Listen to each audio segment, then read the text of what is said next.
গেছে মুখে বিষ ঢালি দিছে। তারা এলাকার লোকে বলতেছে পার্শ্ববর্তী লোকে এই ধরনের একটা দুর্ঘটনা করছে।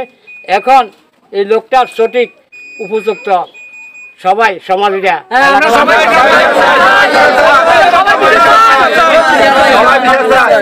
মারি ফেলাইছে, আমরা এটার বিচার চাই। শ্বশুরবাড়ির লোকজন ভালো না, তারা পড়াই সময় মারধর করতো, এখানে আইলে সে বলতো এবং অন্যান্য লোকের মধ্যে আমরা শুনতাম এই ধরনের ঘটনা ঘটাইতো। তার শ্বশুর বাড়ি হলো চরমদ্দিন মামদিয়া বাজার ৯ নম্বর ওয়ার্ডে। তার শ্বশুরের নাম হলো দুলাল। এখন ইতিমধ্যে থাকতো গার্মেন্টসে, বোর নাম নাসিমা। এখন ছিল চিটাগং থাকতো, সেখানে জনজনের টাকা পয়সা নিয়ে একটু টুকিটাকি ঝগড়া হয়েছে। ঝগড়ার পরে বউ চলে আসে, আসি এক রিক্সাওয়ালার লগে চলে গেছে, যাই রিক্সাওয়ালার সাথে শুনছি বিয়ে হয়েছে।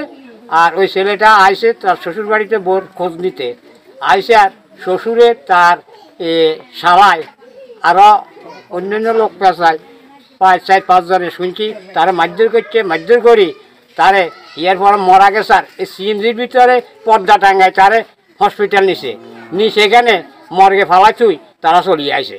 2 দিন পরে খবর আবার গেছে যে সালুদ্দিন মারা গেছে। তাও এটা হসপিটাল থেকে একটা লোকে খবর গেছে, অন্য লোকে, হ্যাঁ তারা বলে নাই। আর এমনি বলতেছে তাদের এলাকার লোকে কয় যে মারি, সে মারধর করবি মারি এলাই আর ভিতরে বিড়ি ডালে দি সদর থানায় পৌঁছাইছে, হসপিটাল রাখানো, সদর হসপিটালে নিচে রাখানো। লাস্টে আর ভিতরে এই যে এটারে কি কয় না কাটেছেন, এটাতে নিয়ে হালাই দিছে।